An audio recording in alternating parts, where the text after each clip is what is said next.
Well, welcome to this week's Market Outlook. We're going to get right into it. If you have questions, please submit them here. So the question I think might be on a lot of people's mind is, what about the Fed decision yesterday? But if you remember, I get to record these Wednesday morning, so I don't actually know what the Fed's final decision was, although I expect a quarter point cut. Because I don't actually know, we also expect some dissents possibly, and there's some questions around the future for Fed cuts. We want to wait until we have all that information for language and probably answer a lot more about that question next week as it relates to the housing market and inflation. But this week I'm going to take a little bit of a sideline. Uh, what is anchoring and how can it derail an average investor? So not everybody knows this, but I actually go around. I made a presentation where I go around the country and talk about several different investor biases and pitfalls that people make, and one of them is emotional anchoring.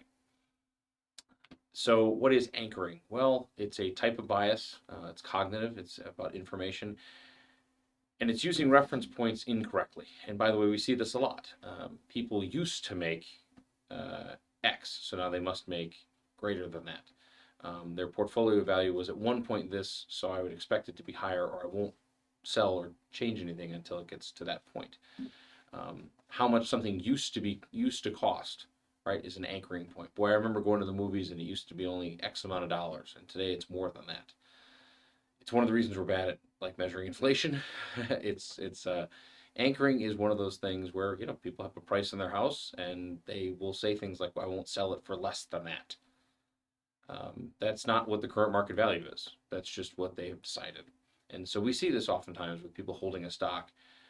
Even though it's losing money, they just don't want to realize the loss. So it'll go down so far, they'll say something like, well, at some point, it's got to come back to even.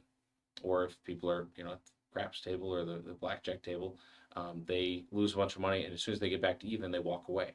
Right? That's anchoring, right? You're getting back to your even point. That is not an uncommon thing to do.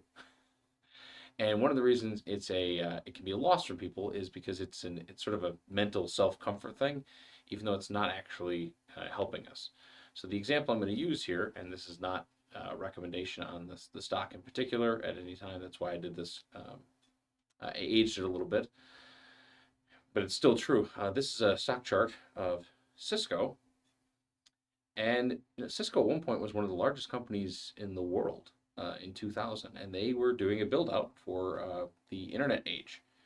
And as many people might remember, they spent a lot of money and a lot of infrastructure building out lines for the internet because it was going to change the way we lived, worked, breathed. And they were right. The problem is many of those transmission lines and things they built and the equipment they built for them, much of it wasn't used for 6 or 7 years. So it was overbuilt in the short run, but ultimately was needed. But it ended up causing a big collapse in the future expectations for the company. Emotional anchoring would be today thinking, well, I'll just sell when I get back to the old highs of 2000. It's nice to think that you haven't lost money, but of course, as many people know, from 2000 to today, the market is up several times. So the opportunity cost was actually a big cost. So, getting trapped in that idea of once I get back to even, it doesn't really matter what else has happened or what my opportunity cost loss were. If I'm back to even, or if I don't go down from here, I'm okay. And why am I talking about that now? Well, because we don't know where we are in a market cycle. You never get to find out until a little bit later. But if people ask me today, are we toward the market highs or toward the market lows? I have a very difficult time making a case saying we're at market lows with valuations where they are and with the market excitement. Although we expect next year to be a pretty good year for the economy, we expect earnings to be pretty solid.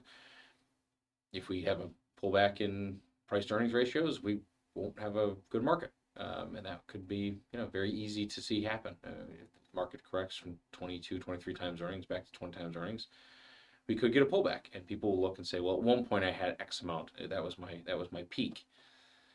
There's an old phrase my father uses a lot. The market really always owns 10 to 15% of your portfolio. Whatever it says on the statement, the market's allowed to take away in a couple of weeks. 10 to 15% pretty easily. And that is true. We expect a 14% correction just about every year. And now, do we always get it? No. But if we expect it, we can always say, yeah, whatever the market peak is, being 14% lower than that in a flash is not an unexpected trait. But then waiting until we get back to even and then selling out because we think we've made it all back, that's not long-term investment outlook thinking. With this though, I'm going to talk a little bit about these maybe in the future. I'm interested. I don't, we don't do the like, comment, subscribe at the end of each of these. But if you would let us know, would you want to see more examples of emotional investor biases? There's quite a few of them, and there's a lot of good examples and a lot of great history lessons people can take away from them. With that, this month's book, 1493, talking about globalization. There's more to read on it here. Thank you for joining us today, and hopefully you have a wonderful weekend.